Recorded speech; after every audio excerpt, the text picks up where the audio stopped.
What does Manafort's indictment mean then for Donald Trump?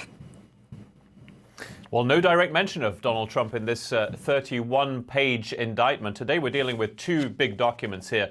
Let's talk about this one first. This is the one about Paul Manafort and his helper Rick Gates. Then there is this one about George Papadopoulos, who you just mentioned. We'll talk about this one later. First, the indictment. That is serious for Paul Manafort, not necessarily quite as serious for the US president. As you mentioned, these are 12-count indictments for both of them, Paul Manafort and his business associate Rick Gates. Among those counts are the following: conspiracy against the United States and money laundering. And that is, of course, a big deal for Paul Manafort. This is money laundering from the time when he was a lobbyist working for pro-Russian elements in Ukraine, for example, but many, many more.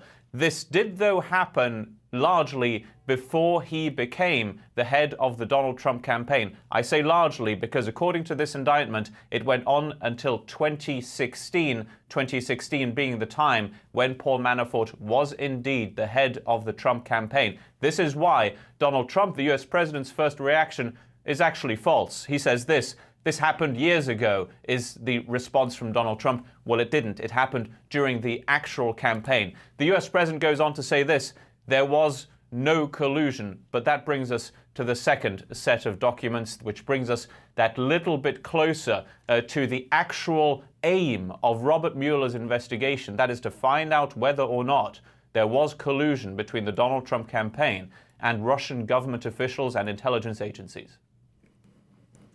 And what about Papadopoulos? Tell us more about that.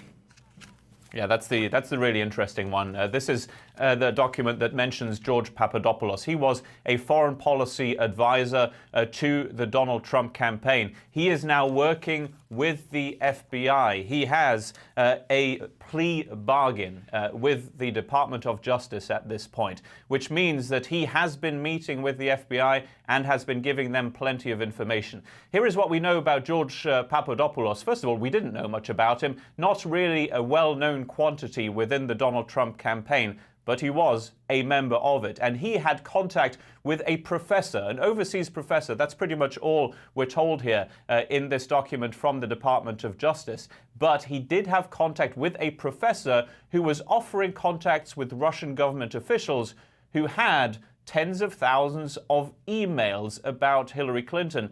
And as you know, shortly after that contact, those emails were published by WikiLeaks, for example. They had been hacked.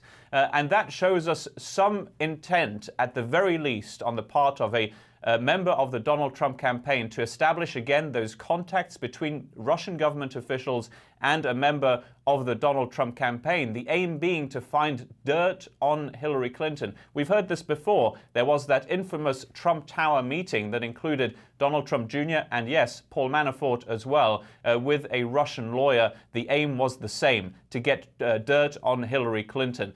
Now, we're relatively close to some sort of potential collusion between members of the Donald Trump campaign and maybe members of the Russian government. We're not yet at the higher echelons. But the problem for the US president and anybody else involved in the Donald Trump campaign is that this man, George Papadopoulos, he has pled guilty and he's now working with the FBI. He's giving them probably all the information they want.